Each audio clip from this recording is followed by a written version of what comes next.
Hey, and welcome to another episode of Motors and Meats. Today's going to be a really short one because it's a DIY on replacing one of your CV axles on the front end of your Cayenne. We're talking about the 955. I believe this is the exact same process on the 957 and possibly even the 958. Not a whole lot of prep work here. Loosen up all of your lug nuts, loosen up your axle nut. You use a 32 millimeter 12 point like this right here, and use a 2 foot long breaker bar, and that should give you all the torque that you need to get it loose. But break them loose, then jack the car up, put it on jack stands. Probably a good idea to have a backup jack stand in place. I also like to throw that wheel underneath there. There's a last ditch just in case measure. Get it jacked up, take the lugs out, take the wheel off, and then take your axle nut off. You probably will have a center cap on your wheel like this right here. You can use like a plastic pry tool or something to get that off of the wheel so that you don't damage it. Once you get that done, we need to take a few of the brake component things loose. Hopefully yours is just as dirty and filthy under here as mine is, because the reason you broke it was because you were off-roading and had a good time. I've already blown away tons and tons of filth from underneath here that I've knocked off. So we want to take loose this right here. It's got a clip that if you squeeze this way, get that to focus, there we go, get it squeezed this way, it allows that to release and you can pull it off. Then there's one more right down here. It's this wire that goes into this. Exact same situation. I had to use a pry tool against that while using a screwdriver as leverage up underneath here to get it to actually pull back. Sometimes they're a little bit tighter than others. You want to take this loose right here, that's an 18 millimeter, and you want to take out the bolt and nut that holds on the bottom of the shock tower to the control arm there. That's a 21 millimeter on both sides. I only had one 21 millimeter, so I used the socket. You had to use the breaker bar to get it going, and then you could finish off with the ratchet, and then trusty old crescent wrench to hold back against. The bolt in the bottom of the shock tower with a rubber mallet, and then you can take something blunt and use it as like a punch to line up on here and then tap that through. You don't want to hit it really hard. If it's too hard to hit, you need to consider something else to get that out of there, because you definitely don't want to mushroom the end of that bolt. And then once you've got it knocked back enough, it should just come on out. I haven't actually done this myself yet on the Cayenne, but my friend Dan Miller, that's Touareg, T-O.R-A-G-E on Instagram, who has a Touareg and does a lot of his own work, including fabrication. I've got some cool parts coming from Dan that we'll see later in a future episode. But anyway, he suggested that we just kind of bang on this bit right here. I'm going to use the rubber mallet to start off with and see if we can get that loose. But we don't want to use a pickle fork, he said, because we don't want to damage this boot. And we definitely don't want to hit this because this is soft aluminum. This is heavy steel, so it can take some licks. But with it loosened up there, it should come loose. If not, then I'll probably need to take loose this right here. Not take it off, but just loosen it on both sides, right here and right here. And that's supposed to be tightened down while the wheel is on the ground. So we got to remember, when we put everything back together again, don't torque those down until it's sitting on the ground. But we probably will have to take those loose so that when we knock this loose, it'll all drop down. As far as why we're changing out this axle, it's broken. So take a look at this. And you can actually pull this boot back and see, but we'll take a better look at it once we get it out. But how did that happen? I was off-roading with my oldest son Sawyer in the Talladega National Forest. We rode on 600-1 and had a great time. We camped out, and then the next day we got up, we rode some more of 600-1, hit up some of the fun little side trails all around the campsites, and then we worked our way over to 600-2. There's a gate up. The gate was open, but I'm not really crazy about going past gates that are obviously privately owned gates. And I'd heard some drama related to that. Some of the locals there were fighting against whoever has bought the property all around the entrance to 600-2 and has got the county to force them to leave the gate open. But I didn't know any of that, so I used my trusty OnX app and looked for a route around that intersects back into 600-2. Found one, followed a river up to a church that had a Jeep trail going off behind it. We took the Jeep trail and it got worse and worse and worse, like every 100 yards or so. Every time we'd make a turn, it was worse. And eventually I got into a hole that I couldn't really tell how much steering I had on the front end of this thing because the ruts were so deep it wasn't doing anything. And I must have had it at full lock and gave it, you know, wide open throttle or close to. And it was just too much strain on the axle and broke it. So we made it out of that hole, but the very next hole we got stuck and spent a good 8 hours unintentionally in the woods there. But thanks to Mike, who lives about an hour away and is the owner of Vortex Off-Road, he came out and rescued us, pulled us out. It took, I think, 6 winchings and 3.5 hours to get out of the hole. Anyway, go out, have some good times, but make sure you've got recovery gear or you're riding with somebody who does, so that you don't have to rely on the generosity of others who may or may not have broken their mirror on their brand new Toyota. Sorry, Mike. I did get this to drop loose. I still have the nut put back on here, actually, with anticipation of needing to hit from the underside with either a rubber mallet or brass hammer or something, so not to mushroom that out. But I took the 2-pound hammer and hit it with about this much force. You ready? I hit it 2 times on each side and it fell. So it really doesn't need a ball joint spreader to get that to come loose.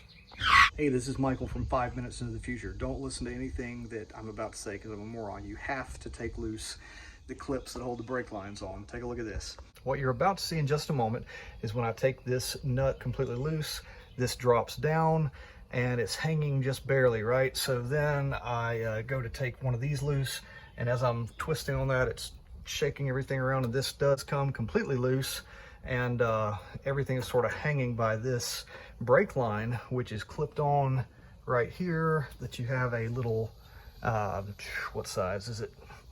It's whatever this Torx 30.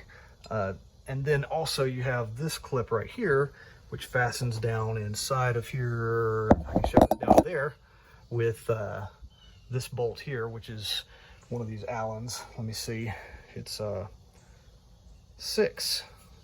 6mm, I guess. So take those loose before you let all that fall and before the brake line catches, potentially tearing the brake line. So it is still semi-taut, but it's not in a bind now. So back to your regularly scheduled program. Can't remember if I said earlier or not, but this one is a 18mm, and yeah, it's just hand tight at this point. Ooh, goodness.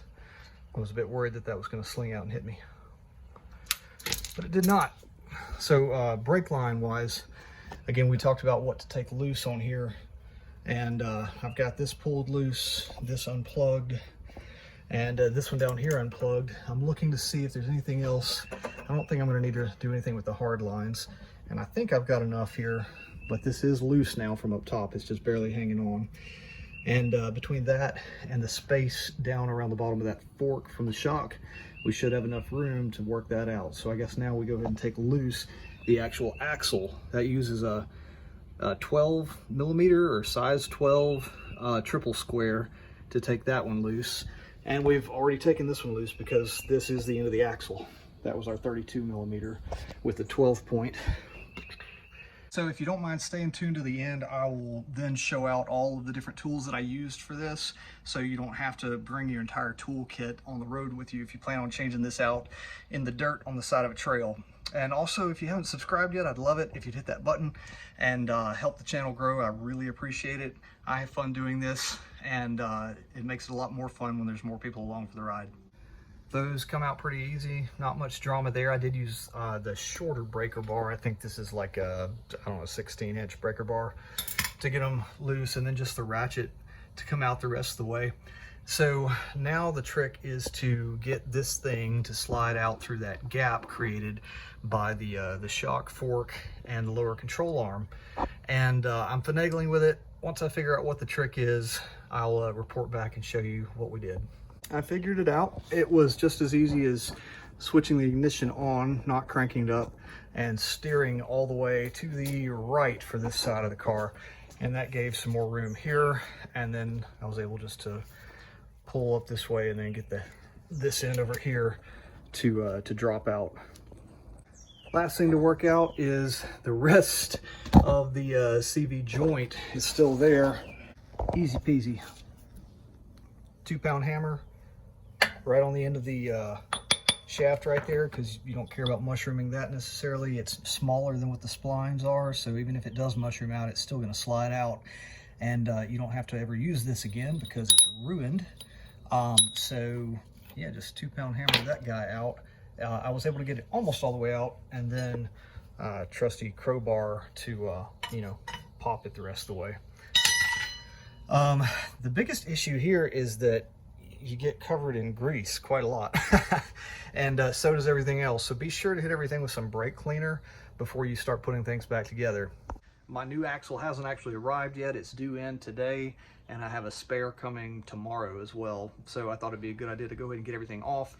So if that's all you need to know how to do, great place to stop. If not, stick around and we'll put the rest of this thing back together again.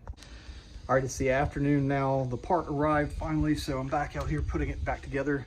And as far as getting the new axle back in, it's a bit of a contortion, twist around trick to make this happen. I started to think that I was gonna have to take off this steering control arm. In fact, I've got the nut off, but then I decided that nobody else is talking about having to do that, so there has to be a way. So here's what I've come up with. So take this end here and vertically drop it down through here, because this whole thing can sway several inches side to side. So that goes down in through there, and you have to wedge it until this whole lump gets past that. So at this point, the axle's going through here with one lump down low and one lump up here. So then you have to make use of all of that space right there to get this into the axle here. And then it's a matter of getting the shaft to drop down below here and then up through here, all while pulling on the bottom of the shock assembly to get it to come this way enough to allow that lump to swing underneath and then swing up into place right there. By the time I figured out what I was gonna do, it probably took me all of 2 minutes to do. So maybe this will save you 30 minutes of trial and error trying to figure it out. Well, I was going to show you this thing dropping in place, but literally it dropped into place. So I was just trying to get it aligned. I had this end scooted up as far this way as I could so that I could get the end of this spindle or whatever axle end lined up with the hole. And as I was raising up on this to get it to where it needed to be to line up, it just dropped into place right there.